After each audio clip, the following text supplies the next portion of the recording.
መብራት በፈረቃ ሊጠፋ ይችላል ተባለ። የኢሊኖ አስከፊ ማስጠንቀቂያ ተነግሯል። የኢትዮጵያ ኤሌክትሪክ ኃይል እንደገለጸው ከሆነ የኢሊኖ ክስተት በኃይል አቅርቦታችን ላይ ትልቅ አደጋን ደቅኗል።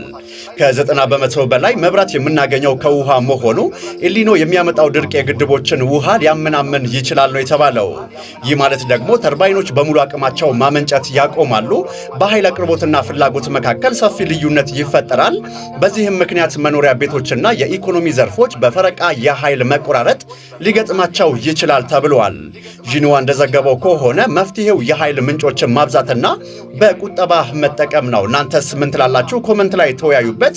ሐሳብ ካላችሁ ጻፉልኝ። አዲስ ከሆናችሁ ደግሞ ፎሎ ማድረጋችሁ እንዳይዘነጋ። ቤተሰብ ዋናው ነገር እንግዲህ በደንብ አድርጌ ልንገራችሁ። ኢሊኖ ምንድነው የሚለው ልንገራችሁ።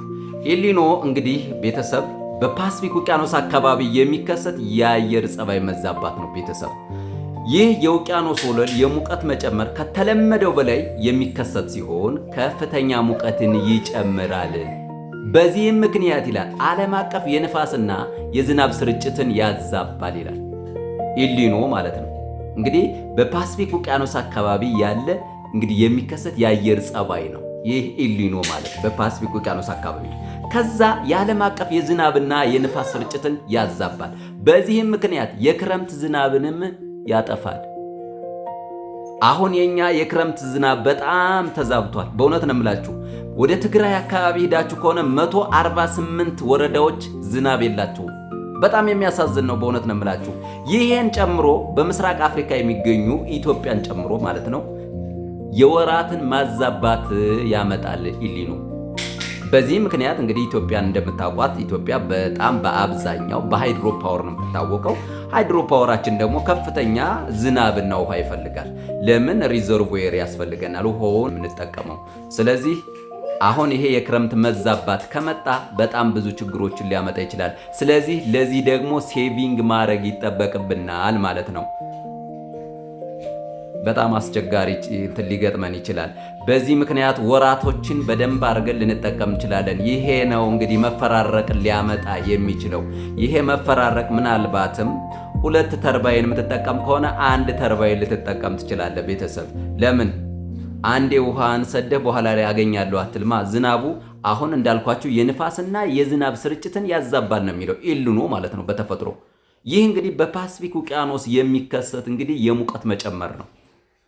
ባይዘወይ በፓሲፊክ ውቅያኖስ አካባቢ ከፍተኛ በረዶ ካለም ሌላ ችግር ውስጥ ሊከተን ይችላል ቤተሰብ።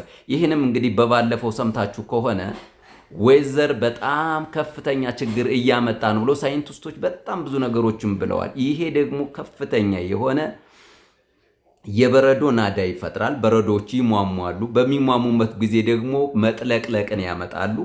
ይሄኛው ሌላኛው ነው። ምናልባት እንግዲህ በፓሲፊክ ውቅያኖስ አካባቢ በረዶ ባይኖር ጥሩ ነው። ሙቀቱ ደግሞ ከተፈጠረ እንዳያችሁት ደግሞ የንፋስና የዝናብ ስርጭትን ያዛባል፣ ክረምትን ያጠፋል። በክረምት የሚመጣው ዝናብ ይቀርና እንደገና በበጋ ላይ ሊሆን ይችላል። ይሄ ክስተት ኢሊኖ ይባላል። ኢሊኖ ደግሞ እንግዲህ አሁን ላይ ይመጣል ተብሎ ሳይንቲስቶች እንግዲህ መላምታቸውን አስቀምጠዋል። ኢትዮጵያም አንዷ የምስራቅ አፍሪካ ተጠቃሚ ስለሆነች ያለንን የሃይድሮ ፓወር ኮንሳፕሽን እነዚህ ሪዘርቮየሮችን በደንብ አድርገን መጠቀም አለብን ብሎ የኢትዮጵያ ኤሌክትሪክ ኃይል እንግዲህ ይህን ማስታወቂያዎቹን ሰርቷል። ስለዚህ ህዝቤ እንድትረዱኝ ካሁን በኋላ መፈራረቅ ቢመጣ በዚህ ምክንያት ነው። ዝም ብለን ውሃ አንጨርስም። ውሃ መጨረስ ይባላል። ይሄ ተርባይኖች ሁሉንም እንዲሰሩ ካደረግ ውሃ ያልቃል። በዛ ላይ ደግሞ እንግዲህ ክረምቱ የሚዛባ ከሆነ የማይዘንብልህ ከሆነ በጣም ችግር ውስጥ እንገባለን ማለት ነው። በጣም የሚገርም ነው። እንግዲህ እግዚአብሔር ያንን ነገር ያሳካልን። ለምን ብትሉ ሁሉ ነገር እንግዲህ ከእግዚአብሔር የሚመጣ ነው ብለን ነው የምናስበው። ጸልዩ። በእውነት መጸለዩ ደግሞ የተሻለ ይመስለኛል። አለበለዚያ ግን እንግዲህ ያው ኢትዮጵያ ኤሌክትሪክ ኃይልን እናመሰግናለን። ቀድማችሁ ይህን ነገር ፎርካስት ስላደረጋችሁልን ይገባል። ለምን እንደዚህ ህዝቤ መረዳት አለበት። አሁን የሚፈለገው ይሄ ነው። ካስተመር ህዝብ ከሆነ ህዝብን ደግሞ ቀድመ መንገር፣ ይሄ አዋቂነት ይባላል። እንግዲህ ይህን ደግሞ በደንብ እያደረጋችሁ ልትረዱ ይገባል ባይነኝ። እናመሰግናለን። ቡም